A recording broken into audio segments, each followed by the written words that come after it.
इस दुनिया के कुछ दस्तूर हैं, आप किसी के लिए कितनी भी भलाई कर दे वो याद नहीं रखेगा, ये दुनिया का दस्तूर है। और आपकी गलती को कोई भूलेगा भी नहीं, इसे आप बुरा नहीं मानिए, ये दुनिया का दस्तूर है, इसे आप चेंज नहीं कर सकते। जैसे सूरज पूरब से निकलता है वैसे ही ये चीज़ें होंगी।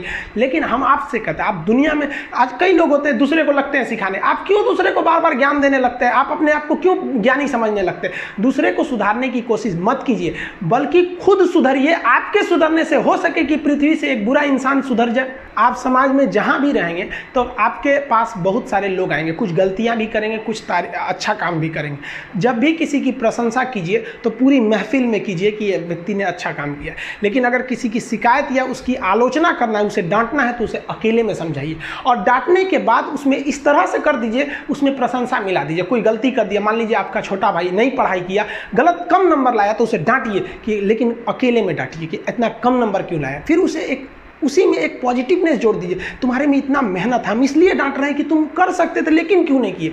मतलब आप केवल इसे निगेटिव मत बोलते रहिए। और किसी भी रिश्ते को अगर बिगाड़ना है ना, चाहे कितना भी गहरा रिश्ता क्यों ना हो, उसकी कमियों को डेली कोंचते रहिए। तुम ये किया, तुम ये किया, तुम ये किया। यार दुनिया का कोई रिश्ता चौपट हो जाएगा, गलतियां सबसे हो जाती हैं, लेकिन दोबारा गलती नहीं होना चाहिए। जब भी किसी की आलोचना करिए तो उसमें एक छोटी सी प्रशंसा जोड़कर ही उस आलोचना को खत्म कीजिए कि शुरुआत तो डांटने से किए थे, बाद में उसका हौसला बढ़ा के हंसी मजाक में उसे निकाल दीजिए, बीच बीच में उसे फिर एहसास दिलाइए, लेकिन बार बार कमियों को नहीं गिनाना चाहिए।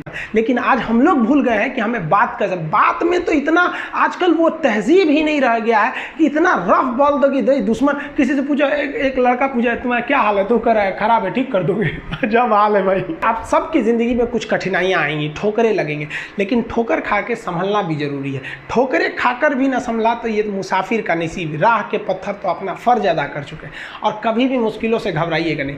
कोको कोला कंपनी जब स्थापना हुई थी तो एक साल में केवल इसके 25 बोतल बिके थे। कंपनी का दिमाग हिल गया था। लेकिन आज के समय में दुनिया में हर जगह कोको कोला बिकता है और इसने तो फिजिक्स को उल्टा कर दिया। लोग कहते हैं ठंडा मतलब तो कोको कोला। भाई साहब, ठंडा मतलब वो होता है जिसका टेम्परेचर कम हो, लेकिन इतना बिका कि इसके आगे लोग भूल गए कि ठंडा मतलब कोको कोला नहीं होता है, ठंडा मतलब वह चीज जिसका टेम्परेचर कम है। इसलिए परेशानियों से कभी मत घबराइएगा। आगे बढ़ने के लिए तकलीफ का होना जरूरी है, क्योंकि छांव आते ही इंसान के कदम रुक जाते हैं और धूप में कभी कदम नहीं रुकते हैं। ज़रूरी नहीं कि हर चीज़ आपको किताबें और यूनिवर्सिटी में ही पढ़ाया जाएगा। बहुत से चीज़ें हैं जो आपकी खाली पेट और खाली जेब सिखाएगी, जो आपको कोई टीचर नहीं सिखाएगा। कहते हैं जरा सी छेद क्या हो गई मेरे जेब में, सिक्कों से ज़्यादा तो मेरे रिश्तेदार गिर गए। लाइफ में सबका स्ट्रगल होता है। हम लोग के भी लाइफ में बहुत बहुत तकलीफें आई थी। ज़िंदगी में इतने तकलीफ देखे कि अब अगर तकलीफ नहीं होता है तो तकलीफ होता है। ज़िंदगी ने उस मुकाम पर लाकर छोड़ा है जहाँ पसंद तो बहुत कुछ है लेकिन चाहिए कुछ भी नहीं। लोग कहते हैं कि खाली हाथ आए थे खाली हाथ जाओगे, गलत बोलते हैं।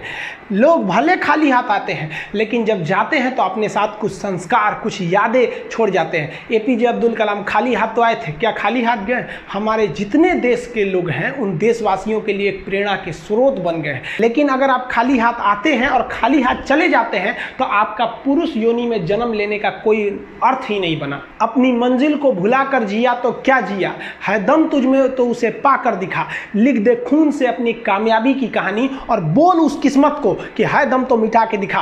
इसलिए कभी किस्मत को मत कोसिएगा, अपने हौसले से अपनी कहानी लिखिएगा। पसीने की स्याही से जो लिखते हैं अपने हौसले के इरादे, उनके मुकद्दर के पन्ने कभी कोरे नहीं होते। देखिए, शिक्षक और सड़क ऐसी चीज है जो खुद तो अपने जगह पे रहती है और दूसरों को मंजिल तक पहुंचा देती है। युवाओं, आप जागो, जितने स्टूडेंट हैं आप जागो।